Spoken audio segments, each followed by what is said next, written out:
કેવડિયા ડિમોલેશનનો મુદ્દો ફરી એક વખત ચર્ચામાં આવ્યો છે। આપણે થોડા સમય અગાઉ જોયું હતું કે દાદાનું બુલડોઝર છે જે સ્ટેચ્યુ ઓફ યુનિટીના આસપાસના વિસ્તારમાં ફર્યું હતું અને એના જ કારણે ઘણા બધા આદિવાસીઓની રોજગારી છે તે છીનવાઈ હતી।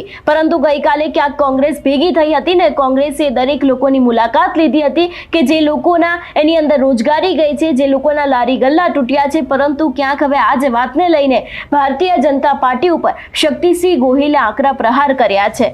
શું છે સમગ્ર વિષય જોઈશું આજના વિડીયોમાં। કેવડિયામાં જ્યારથી ડિમોલેશન કરવામાં આવ્યું છે ત્યારથી ડેડિયાપાડાના ધારાસભ્ય ચૈતર વસાવાથી લઈને દરેક આદિવાસી નેતાઓ છે એ લોકો એક બાદ એક અવાજ ઉપાડી રહ્યા છે। પરંતુ ક્યાંક હવે કોંગ્રેસ છે તે પણ આ મુદ્દે જાગી છે અને કોંગ્રેસ દ્વારા નર્મદા જિલ્લાના કેવડિયા ખાતે સંપૂર્ણ અમાનવીય રીતે લોકોના ઘર અને નાના નાના ધંધા રોજગારના ઠેકાણા તોડી પાડવામાં આવ્યા હતા અને એ જ વાતને લઈને કોંગ્રેસના પ્રમુખ શક્તિસિંહ ગોહિલ છે તેની સાથે વડગામના ધારાસભ્ય જિગ્નેશ મેવાણી, અનંત પટેલ, સુખરામ રાઠવા દરેક એવા નેતાઓ છે કે જે લોકો ઉપસ્થિત રહ્યા હતા અને તેને અસરગ્રસ્ત લોકોની મુલાકાત પણ કરી હતી। પરંતુ આ જ સમયે ક્યાંક શક્તિસિંહ ગોહિલ છે તેને સીધા જ પ્રહાર છે ભારતીય જનતા પાર્ટી ઉપર કર્યા હતા કે આદિવાસીને લઈને ભારતીય જનતા પાર્ટીની માનસિકતા છે તે હવે ધીરે ધીરે છતી થઈ રહી છે તેવી પણ ક્યાંક અનેક વાત કરવામાં આવી હતી।